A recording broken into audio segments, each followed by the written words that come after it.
is tough, much less hiring the right people for the right job. Now, big companies have been leaving it up to experts, increasingly relying on recruitment process outsourcing, not just to fill the seats, but to build their employment brand and increase candidate and worker engagement. Joining us this morning to talk about the RPO market and the gap that needs to be bridged, Endeavor entrepreneurs Vivek Padmanabhan and Brian Cotter of PSG Global Solutions. Good morning, gentlemen. Thank you for joining us. Thank you. Good morning. Good morning. Thanks for having us. So would you say that what we're having now is a job seekers market? I mean, you've got unemployment rate, for example, in the Philippines, 5.1%. That's about 2.2 million Filipinos. Underemployment at 13.3%. That's at 5.5 million. And unemployment rates in the UK and US also at record lows. Absolutely. I think certainly in the U.S. right now, we're at a historical lows as far as unemployment is concerned.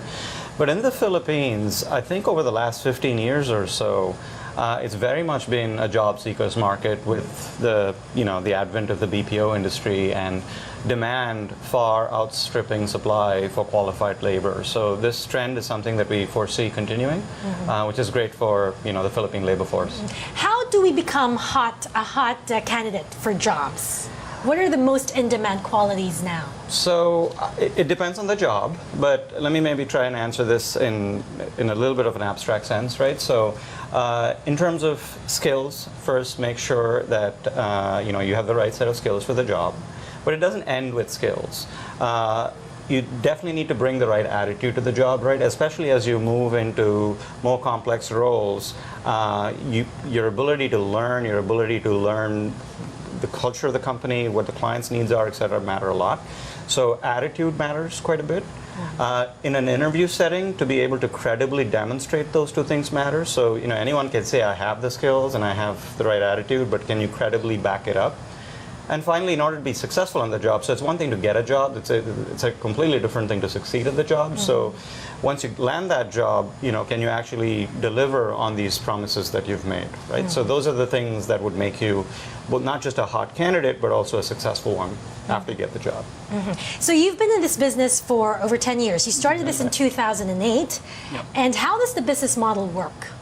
So our business model is pretty straightforward. Our clients are companies that need to hire people, typically large volumes of people, and we deploy teams here in the Philippines to help them with those needs.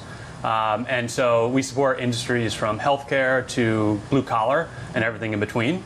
And our clients have teams as low as 2 people that are supporting them up to nearly 200. They're all dedicated to a particular client. And our clients pay us for those teams, really for the quality of our local team here in Manila, who helps them hire people at higher quality rates and at a lower cost than almost all their other alternatives. How many have you placed so far? So go ahead. So as a business, we placed over 50,000 people last year. Wow. On behalf of our clients. So we contributed to that. And so if you add it up over the years, it's in the hundreds of thousands. So just to clarify, you're hiring American employees for American firms, but you've got Filipinos here doing the HR, the recruitment work. Exactly. That's right. How about, are you looking at hiring or placing for Philippine companies? Yes, we've started doing that relatively recently. So we have a subsidiary that focuses on servicing multinationals that are in the Philippines that want to hire Filipinos for their local operations. So we do that through our subsidiary called Find Human Resource, and which PSG is part owner of. We've got a local partner that helps with that. And that's been going really well as well. Is there a strong demand for Filipino workers, would you say? Yes. I mean, you guys made the Philippines your base. Absolutely. So I think there's tremendous potential. There's strong demand. I mean, what's happened over the last decade and a half with BPO is a strong testament to both the caliber and demonstrated potential of the Philippine workforce. I see this continuing. It's not slowing down anytime soon. There are going to be changes along the way. Technology is going to come in. It's going to change a few things, but it's not something that the industry is not going to be able to adapt to and frankly benefit from. The thing about BPOs and Filipinos is that Filipinos usually do the lower end quality of work in the supply chain, and when the machines come in, those will be the first jobs to go. Yep. Huge risk. Yeah, that's right. And you'll see that across the world, but certainly the Philippines is not immune from that. And you're right, it starts at the lower end. That's one of the things that we're really excited about our business. From the beginning, we've done higher complexity work. So we hire folks out of the BPO industry that have excelled there. They come into our business. We're specialized at higher level, which not only helps our clients, but also protects our workforce against changes in technology, because it's harder to automate. So robots won't replace humans when it comes to doing interviews for possible placement? We don't think so. I mean, But you do have chatbots. Yeah, we do have chatbots. If you think about what we're doing, right, we're doing assessments over the phone. We're also selling over the phone, right? When you talk to a candidate, we're like, hey, I got this job for you. That's going to be really hard for a machine to do. And if it were to do it, we'd probably be one of the first to do it, because we also develop technology for ourselves and then we integrate it with our people. And it's that combination of person and technology that we're taking to the market with. So how many Filipinos are helping you place people in different jobs right now?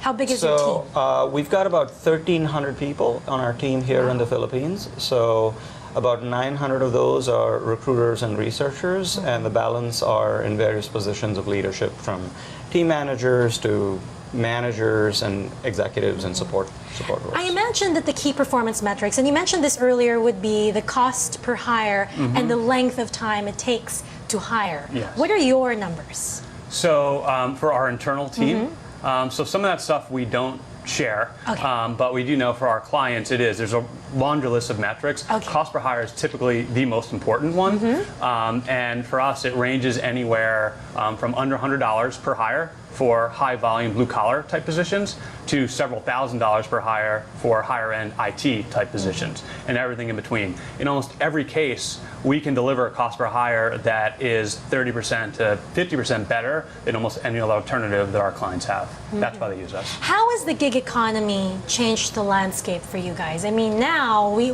a lot of people are saying, I'm not unemployed, I'm just a part-time worker, I have a part-time job at home. Yeah, it's having a big impact. It's, I think, good and bad. The good is that people have, as you suggested, a lot more flexibility. They can work part-time if they want, they can have a side hustle, as they say, if they want to earn extra money. So those things are all good.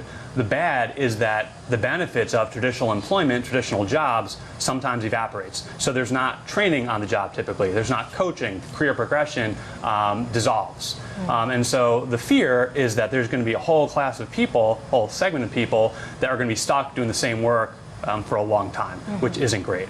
For us as a business, it's actually a really nice opportunity, because our business is about matching supply of people with demand of companies need to hire them. And whether that's a full-time company, traditional Disney, Apple Computer that's trying to do that, or one of these gig economy companies, we can help in either one of those. And we already work with some of the leading gig economy and recruiting tech companies out there. Anything else you'd like to add to that? Well, I took Uber to work for 3 months when I first moved back to Los Angeles. So, I mean, jokes aside, I think there are going to be segments of the workforce that are going to be primarily gig, but there's been recent studies that have said that the impact of the gig economy has historically been overestimated. So I think the traditional employment is here to stay, at least over the next decade or so. Social media, is it making your work harder?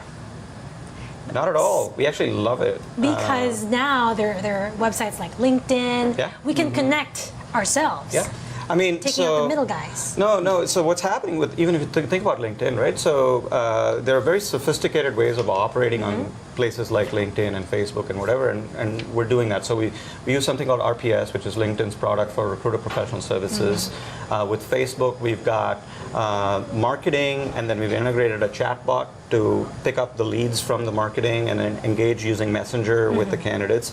So we love the fact that information is much more accessible than it has been in the past, and our combination of domain knowledge, technology, and people will help connect the right people to the right jobs. Are you also able to create talent communities, pools of passive candidates that you can tap anytime a position is available?